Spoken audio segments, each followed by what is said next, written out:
Queria começar, então, falando sobre a economia da Índia, né? A gente vê que a Índia é a segunda maior população do mundo, porém ainda com muita pobreza, muita miséria, mas atualmente é considerada uma grande potência, né? E tem um potencial muito grande aí no futuro de ser aí entre os países mais ricos do mundo. Eu queria entender como é que se encontra, como é que a Índia se posiciona atualmente no cenário global hoje. Olha, é interessante. Primeiro, a gente tem, se nós observarmos pelo PIB da Índia, a Índia está agora, creio que, quinto lugar no ranking internacional. Atrás dos Estados Unidos, China, Japão, Alemanha e a Índia. Eu creio que essa é a sequência. Hoje está assim. A Índia está tendo um crescimento do PIB significativo. Teve um crescimento, oscila algumas informações e dados, seja de bancos, seja de agências, seja de pesquisadores. No ano passado, por exemplo, foi de 8% o crescimento. Alguns apontam 8, outros apontam 8,9, outros apontam 9,1% crescimento. Existe uma projeção de que a Índia cresça 8% este ano.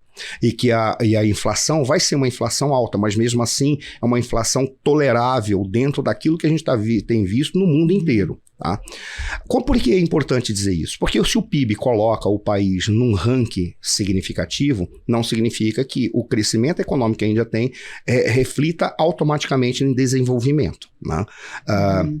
São dois conceitos distintos, mas independentemente disso, pelo número da população, pelo volume populacional, sabendo-se que a população a população indiana está na casa de 70%, 80%, uma população pobre. Quando você pega este volume e o que sobra é um Brasil inteiro que não está na condição de pobreza e que está movimentando esta economia ao ponto de projetá-la para o mundo inteiro. O que se acredita? Que a Índia tende, primeiro, a ser a maior população do mundo por volta de 2027, 2030. Passando a China por não ter o controle de natalidade. Por não ter o controle de natalidade. E agora, vai ser uma população pobre que vai crescer ou uma população de classe média, uma população rica que pode significar um dinamismo econômico? Acredita-se que pelas políticas que por aqui estão sendo desenvolvidas, tenderá paulatinamente a incorporar, fazer uma inclusão social, mas há muitas barreiras culturais que precisam ser mudadas na Índia.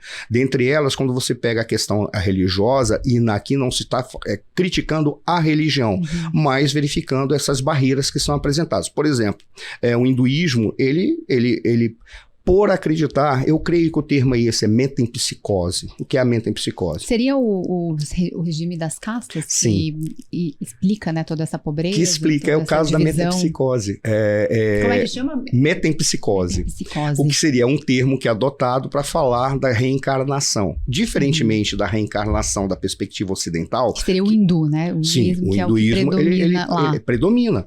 Ora, você coloca que existe uma reencarnação em que, inclusive, essa é uma das razões pelas quais não se mata animais, ou evitam matar animais, porque um espírito pode nascer num animal, como pode nascer num ser humano. Existe uma progressão, e essa progressão vai dada para o indivíduo expiar os karmas que ele foi construindo ao longo da sua vida pregressa.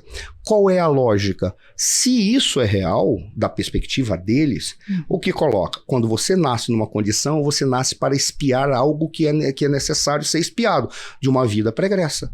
Logo, se justifica a estratificação social em castas. Uma casta, Que é preciso explicar, né? Para falar de economia da Índia, a gente precisa explicar essa parte religiosa, né? O regime das castas se divide em 4. Olha, você tem a Kshatriya, você tem os Brahmanes, você tem os intocáveis e tem um outro que agora me escapa, mas os principais são esses. Mas os principais são esses. Por exemplo, os intocáveis. Por que intocáveis? Porque você Shudras. não pode... Shudras, isso. Porque os intocáveis? Nos intocáveis você não pode tocar nele, não tocar, porque eles são considerados impuros, eles estão espiando algo de muito ruim que eles fizeram.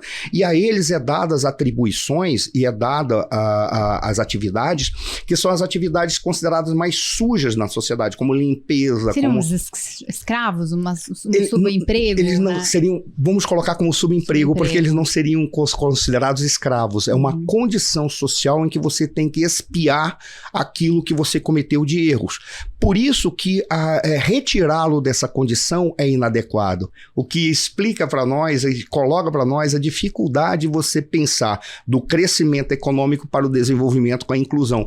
Como é que você resolve esse problema que bate num aspecto cultural que diz como é que nós vamos retirar os indivíduos de uma condição que ele está nela exatamente para expiar um erro. Não quero usar o termo pecado, que é mais nós do cristãos, né? É mais nosso do cristianismo, mas expiar um karma, um erro que ele cometeu. Ele tem que passar por essa expiação. Então, essa é uma dificuldade. No entanto, independentemente desta dificuldade, acredita-se que haverá, sim, paulatinamente, inclusão social, como já houve inclusão na política. Exemplo da inclusão na política. O Gandhi fez isso.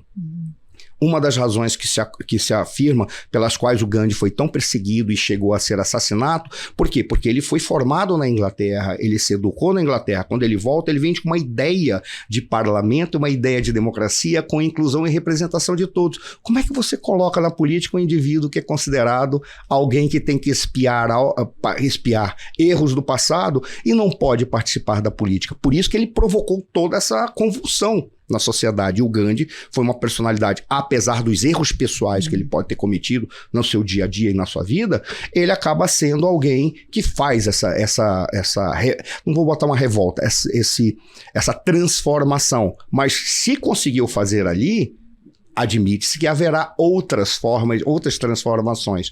Mas é muito difícil você imaginar que isso ocorra de uma maneira total. Ainda assim, se não ocorrer, vamos colocar que sejam 200 a 300 milhões de pessoas trabalhando, pensando, produzindo, e é um Estado laico, não é um Estado religioso, tá? Não é uma teocracia, a Índia é uma república parlamentarista, laica. 300 milhões de pessoas é mais do que o Brasil, é quase os Estados Unidos em termo populacional, carregando a Índia para ser, sim, uma das grandes potências mundiais.